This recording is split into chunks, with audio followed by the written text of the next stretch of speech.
금리 인하가 다가온다는 소식에 시장은 이미 들썩이고 있습니다. 많은 사람들이 이제 주가가 다 오르겠구나라고 기대하지만 현실은 그렇지 않습니다. 오히려 어떤 업종은 웃고 어떤 업종은 무너집니다. 오늘 영상에서는 금리 인하의 진짜 수혜 업종과 피해 업종을 가려내고 여러분의 투자 전략에 바로 적용할 수 있는 인사이트를 드리겠습니다. 영상을 시청하기 전에 구독과 좋아요, 그리고 알림 설정까지 부탁드립니다. 1. 금리 인하의 기본 원리. 금리 인하가 왜 주식시장에 직접적인 파급력을 가지는지부터 짚고 넘어가야 합니다. 이 원리를 이해하지 못하면 단순히 금리가 내려가면 주가 오른다라는 피상적인 수준에서 머물 수밖에 없습니다. 금리는 결국 돈의 가격입니다. 은행이 돈을 빌려줄 때 붙이는 이자가 낮아진다는 뜻은 돈을 빌리는 비용이 줄어든다는 말과 같습니다. 기업 입장에서 보면 차입금에 붙는 이자가 줄어드는 순간 가장 먼저 체감하는 효과는 이익률 개선입니다. 매년 수백억 원의 이자를 내던 기업이 금리 인하로 인해 이자 부담을 절반으로 줄인다면 영업이익은 같은데 순이익이 늘어나는 효과가 생깁니다. 결국 기업 가치의 기초가 되는 이익이 커지기 때문에 주가가 움직이기 시작하는 것이죠. 투자자 입장에서도 같은 논리가 적용됩니다. 예금금리가 5%라면 굳이 주식시장에서 리스크를 안고 7% 수익을 추구할 이유가 줄어듭니다. 하지만 금리가 2%대로 내려간다면 이야기가 달라집니다. 투자자들은 더 높은 수익을 찾아 채권에서 주식으로, 현금에서 위험자산으로 이동하기 시작합니다. 이것이 유동성의 이동이고 결국 시장의 랠리를 만드는 촉매가 됩니다. 역사적인 사례를 보겠습니다. 2008년 글로벌 금융위기 직후 연준이 기준금리를 제로 수준까지 낮췄을 때 공포 속에서도 미국 증시는 역사적 반등을 시작했습니다. 한국도 마찬가지로 2009년부터 2011년까지 코스피가 2000선을 돌파할 수 있었던 배경에는 저금리와 풍부한 유동성이 있었습니다. 최근에도 2020년 코로나 팬데믹 직후 사상 초유의 저금리와 양적 완화가 동시에 이루어지면서 주식시장에 엄청난 자금이 유입된 것을 떠올리면 쉽게 이해가 됩니다. 하지만 금리 인하의 효과는 단순히 유동성의 이동에만 있지 않습니다. 금리가 낮아지면 기업들이 새로운 투자를 결정하기 쉬워집니다. 예를 들어 반도체 업체가 차입을 통해 공장을 늘리는 상황에서 금리가 높으면 자금 조달 비용이 커서 의사결정이 지연됩니다. 하지만 금리가 내려가면 투자 타이밍이 당겨지고 그 결과 새로운 산업 사이클이 빨라집니다. 경제 전반의 성장률에도 긍정적 영향을 미치는 것이죠. 여기서 중요한 포인트가 있습니다. 금리 인하의 효과는 균등하게 퍼지지 않는다는 점입니다. 모든 업종이 똑같이 수혜를 입는 게 아니라는 겁니다. 금리에 민감한 업종은 폭발적으로 반응하지만 금리 인하와 상관이 없는 업종은 별다른 변화가 없습니다. 예를 들어 건설, 부동산, 자동차 같은 경기 민감 업종은 금리가 내려가는 순간부터 바로 체감 수혜를 입습니다. 반대로 경기와 관계없이 움직이는 독점적 사업 구조를 가진 업종은 금리와 무관하게 독자적 흐름을 보입니다.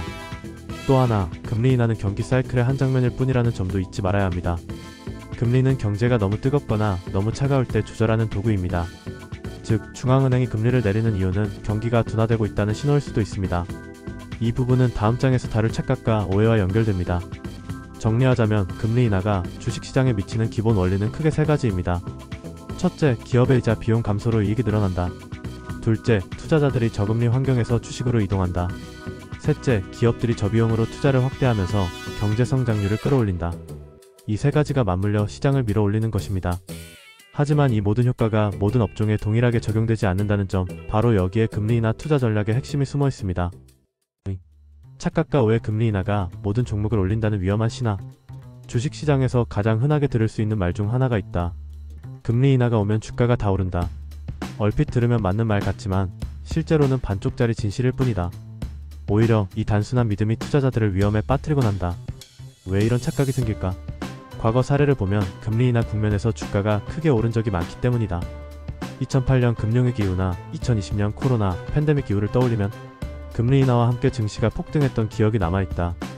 이런 기억은 마치 금리가 내려가면 모든 게 다 좋아진다는 단순한 공식으로 굳어진다. 하지만 역사적으로 자세히 들여다보면 금리 인하 국면에서도 모든 업종이 오른 것은 아니었다. 일부 업종은 오히려 하락하거나 정체되기도 했다. 첫 번째 오해는 시장 전체가 무조건 오른다는 믿음이다.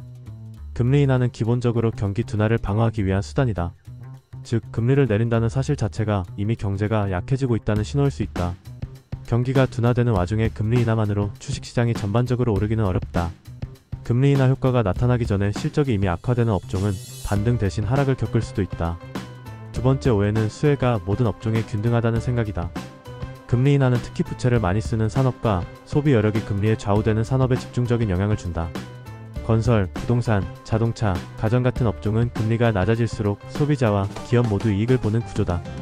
반대로 원자재 가격이나 글로벌 경기 사이클에 더 크게 좌우되는 업종, 예컨대 정유, 철강, 반도체 같은 분야는 금리와 직접적 상관관계가 낮다. 이들은 금리 인하 효과보다 글로벌 수요와 공급 사이클이 훨씬 더 큰 영향을 미친다. 세 번째 오해는 금리 인하 국면에서 위험 자산이 모두 안전하다는 착각이다. 저금리 환경에서 유동성이 풀리면 투기적 자산이 급등하는 경우가 많다. 2020년 비트코인이나 성장주들의 폭발적인 상승이 대표적이다. 하지만 동시에 그만큼 변동성도 커지고 투자자들은 고점에서 진입했다가 큰 손실을 볼 위험에 노출된다. 금리 인하는 기회이자 동시에 리스크를 키우는 양날의 검이 될 수 있다. 이런 오해들이 누적되면 투자자들은 아무거나 사도 오르겠지라는 막연한 확신 속에 들어간다. 하지만 시장은 결코 그렇게 단순하지 않다. 실제로 과거 데이터에서도 확인할 수 있다. 2001년 닷컴버블 붕괴 직후 연준은 공격적으로 금리를 인하했지만 IT 기업들은 이미 거품이 꺼지고 있어서 주가가 계속 하락했다. 반대로 부동산과 소비 관련 업종은 상대적으로 빠르게 회복했다. 같은 금리 인하였지만 결과는 달랐다. 투자자들이 반드시 기억해야 할 사실은 이거다. 금리 인하는 주가 상승의 조건일 수 있지만 보장은 아니다. 시장을 밀어 올릴 수 있는 유동성을 공급하는 건 맞지만 그 힘이 어디로 흐를지는 업종별로, 기업별로 전혀 다르게 작동한다. 따라서 금리 인하 뉴스가 나왔다고 해서 무조건 매수 버튼을 누르는 것은 위험한 선택이 된다. 결국 금리 인하는 돈의 방향을 바꾸는 신호탄에 불과하다. 그 돈이 흘러갈 길을 미리 예측하고 선별할 수 있는 투자자만이 수혜를 얻는다. 그렇지 못한 투자자는 금리 인하라는 호재 속에서도 남들보다 더 큰 손실을 볼 수 있다. 금리 인하가 모든 종목을 올린다는 신화, 그것은 투자자 스스로 만든 달콤한 착각일 뿐이다. 3. 진짜 수혜 업종 금리 인하 국면에서 웃는 산업과 기업. 금리 인하라는 소식이 들리면 투자자들이 가장 궁금해하는 건 단 하나다. 그럼 어디가 오르느냐는 질문이다. 모두가 금리 인하의 혜택을 보는 게 아니라면 특정 업종만 선택적으로 웃게 될 것이다. 그렇다면 그 핵심은 어디일까? 첫째, 부동산과 건설 관련 업종이다. 금리가 내려가면 가장 직접적인 수혜를 받는 산업은 바로 이쪽이다. 집을 살 때 대출 이자가 낮아지면 소비자의 구매력이 커진다. 기업 입장에서도 부동산 프로젝트 파이낸싱 비용이 줄어든다. 실제로 과거 2000년대 초반 한국은행이 기준금리를 인하할 때마다 건설주는 시장 평균을 웃도는 상승률을 기록했다. 물론 지금은 규제와 인구 구조의 변수들이 얽혀있어 단순히 과거처럼 움직이진 않지만 여전히 금리 인하의 1차적 수혜 업종임은 부정할 수 없다. 둘째, 자동차와 가전 같은 내구재 산업이다. 소비자들이 대출을 통해 큰 금액의 제품을 구매하는 산업은 금리와 밀접하게 연결돼 있다. 자동차 할부금리, 가전제품 할부 프로그램 등이 낮아지면 소비가 늘어나고 기업의 매출이 곧장 반영된다. 글로벌 금융위기 이후 미국에서 자동차 판매량이 급반등한 것도 저금리 환경 덕분이었다. 최근 전기차 시장이 가격 경쟁으로 흔들리고 있지만 금리 인하는 전기차 보급 확대에도 분명히 긍정적 자극을 준다. 셋째, 금융업 중에서도 은행보다는 증권사가 웃는다. 금리가 내려가면 은행의 예대마진은 줄어드는 반면 투자심리 회복으로 주식시장 거래대금이 늘어나 증권사가 더 큰 수혜를 본다. 2020년 이후 한국 증권사들의 분기 실적을 보면 거래대금 폭증과 함께 순이익이 급등했던 시기가 바로 초저금리 시기였다. 은행주가 흔히 고금리 수혜주라 불린다면 증권주는 금리 인하기에 반사이익을 보는 전형적인 사례다. 넷째, 리츠와 인프라 자산이다. 리츠는 기본적으로 빌딩, 물류센터, 상업시설 등 부동산 자산에서 나오는 임대료를 투자자에게 배당하는 구조다. 금리가 높으면 배당 매력이 떨어지지만 금리가 낮아지면 리츠의 안정적인 현금 흐름이 다시 빛을 발한다. 특히 한국처럼 배당에 민감한 투자자 비중이 높은 시장에서는 금리 인하와 동시에 리츠의 매수세가 살아날 가능성이 크다. 다섯째, 경기민감 소비재다. 대표적으로 의류, 여행, 레저 산업이다. 금리 인하로 자산시장 분위기가 개선되면 소비자들의 심리가 살아난다. 단순히 대출이 싸져서가 아니라 이제 경기가 나아질 것이다라는 기대감이 소비를 자극한다. 2020년 코로나 이후 여행항공 업종이 빠르게 반등했던 것도 결국 유동성 확대와 소비심리 회복이 맞물린 결과였다. 여섯째, 성장산업 중에서도 자금 집약적인 분야다. 예를 들어 2차전지, 바이오, AI 같은 업종은 미래에 대한 투자와 설비 투자가 필수적이다. 금리가 높으면 이들의 조달 비용이 커져서 기업 가치 평가가 보수적으로 이루어진다. 하지만 금리가 낮아지면 할인율이 줄어들면서 미래 이익의 현재 가치가 높아진다. 그 결과 주가가 PER 리레이팅을 경험하게 된다. 단순히 단기 실적보다는 성장 가능성에 더 큰 점수를 주는 시장 분위기가 만들어지는 것이다. 물론 모든 업종이 동일한 강도로 반응하지는 않는다. 부동산 건설, 자동차, 증권 같은 업종은 직접적 수혜 업종이다. 반면 리츠, 소비재, 성장주 같은 분야는 간접적 수혜를 입는다. 중요한 건 이 차이를 구분할 줄 아는 눈이다. 단순히 금리나 증시 전반 상승이라는 프레임에 갇히지 않고 금리에 민감한 업종과 그렇지 않은 업종을 나누는 것이야말로 투자 전략의 핵심이다. 정리하자면 금리 인하 국면에서 웃는 업종은 크게 세 가지 축으로 나눌 수 있다. 첫째, 이자 비용이 직접 줄어드는 부채 의존 산업. 둘째, 소비 심리가 살아나는 내구재와 서비스 산업. 셋째, 미래 가치가 높아지는 성장 산업이다. 이 세 가지 카테고리를 명확히 잡고 가야만 금리 인하라는 호재가 진짜 기회로 연결된다. 4. 역풍을 맞는 업종. 오히려 금리 인하가 독이 되는 경우. 많은 투자자들이 금리 인하를 전반적인 호재로만 생각하지만 실제 시장에서는 반대로 불리한 상황을 맞는 업종들도 존재한다. 금리 인하라는 정책이 모든 산업에 동일한 효과를 주지 않기 때문이다. 이번에는 금리 인하 국면에서 의외로 역풍을 맞는 업종들을 살펴보자. 첫째, 은행 업종이다. 금리가 높을 때 은행은 예금금리보다 대출금리를 더 높게 책정해 예대마진을 챙긴다. 이 차이가 클수록 은행의 순이익이 늘어난다. 하지만 금리가 내려가면 이 예대마진이 줄어들면서 은행의 수익성이 악화된다. 실제로 고금리 국면에서는 은행주가 강세를 보이지만 금리 인하 국면에서는 주가가 약세로 돌아서는 경우가 많다. 미국의 경우 2019년 연준이 금리를 인하했을 때 은행주들이 S&P 대비 부진한 흐름을 보인 것이 대표적 사례다. 둘째, 보험 업종이다. 보험사는 고객들로부터 받은 보험료를 채권 등에 투자해 운용 수익을 낸다. 금리가 높을수록 채권 투자에서 안정적인 수익을 기대할 수 있지만 금리가 낮아지면 운용 수익률이 떨어진다. 게다가 금리 인하는 종종 저축성 보험의 매력을 떨어뜨려 신규 계약 감소로 이어질 수 있다. 결국 보험주는 금리 인하 국면에서 이중의 부담을 지게 된다. 셋째, 원자재 산업이다. 금리 인하 자체가 글로벌 수요를 바로 살려내기에는 시간이 걸린다. 따라서 철강, 석유화학, 정유 같은 업종은 금리 인하 직후에는 큰 반응이 없다. 오히려 경기 둔화가 먼저 체감되는 시기에는 수요 감소로 실적이 악화될 수 있다. 금리 인하는 장기적으로는 경기 회복에 도움이 되지만 단기적으로는 원자재 업종에 불리하게 작용할 수 있다. 넷째, 독점적 지위를 가진 방어주들이다. 예를 들어 통신사, 전력회사, 상수도 같은 공공인프라 업종은 금리 인하와 무관하게 일정한 매출을 유지한다. 경기 변동에 덜 민감하기 때문에 고금리 국면에서는 상대적으로 안정적 투자처로 선호되지만 금리 인하로 유동성이 위험 자산으로 이동하면 방어주의 매력은 줄어든다. 그 결과 상대적 약세를 보이게 된다. 다섯째, 고배당주 일부다. 금리가 높을 때는 채권과 예금이 매력적이어서 배당주가 힘을 잃는다. 하지만 금리가 내려간다고 해서 무조건 배당주가 다시 힘을 얻는 건 아니다. 특히 성장성이 낮은 기업의 배당주는 유동성이 성장주로 이동할 때 소외된다. 투자자들은 안정적인 현금 흐름보다 더 큰 상승을 노릴 수 있는 테마와 성장주로 몰리게 된다. 즉, 배당주의 향방은 금리 인하보다도 성장성에 더 좌우된다. 여섯째, 특정 소비재 업종도 예외적으로 분리할 수 있다. 금리 인하는 일반적으로 소비를 살리지만 동시에 환율과 원자재 가격에 영향을 준다. 예를 들어 원화 강세로 수입품 가격이 떨어지면 국내 농축산물 관련 업종은 가격 경쟁에서 밀릴 수 있다. 또 해외여행이 늘어나면 내수 관광이나 일부 서비스 업종은 상대적으로 역풍을 맞을 수 있다.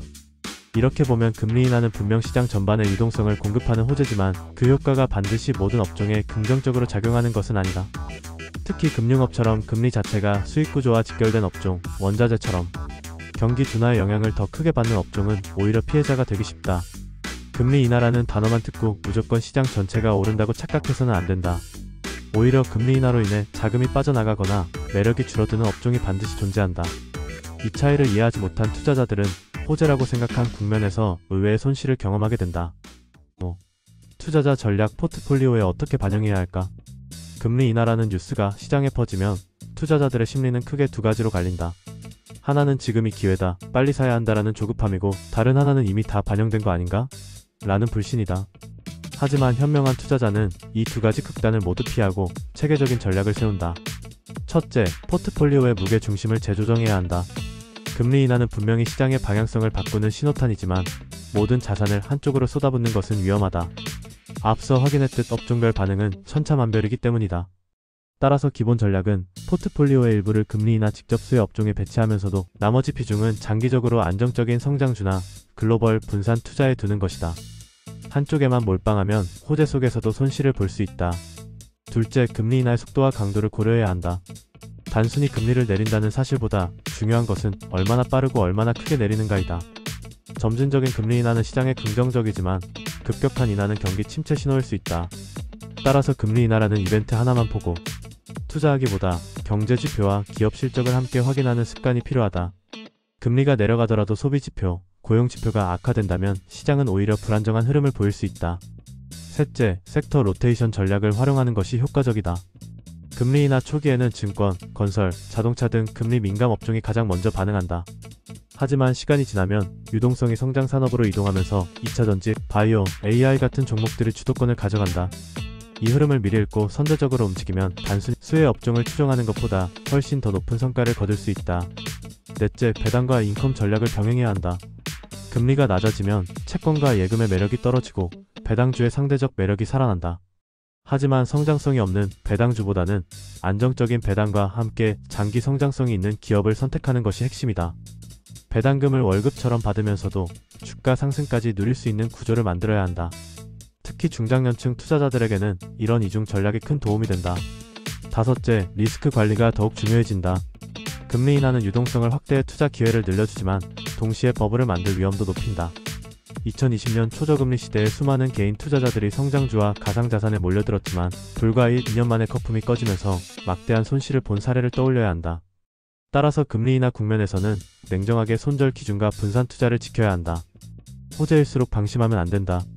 여섯째, 글로벌 자금 흐름을 함께 봐야 한다.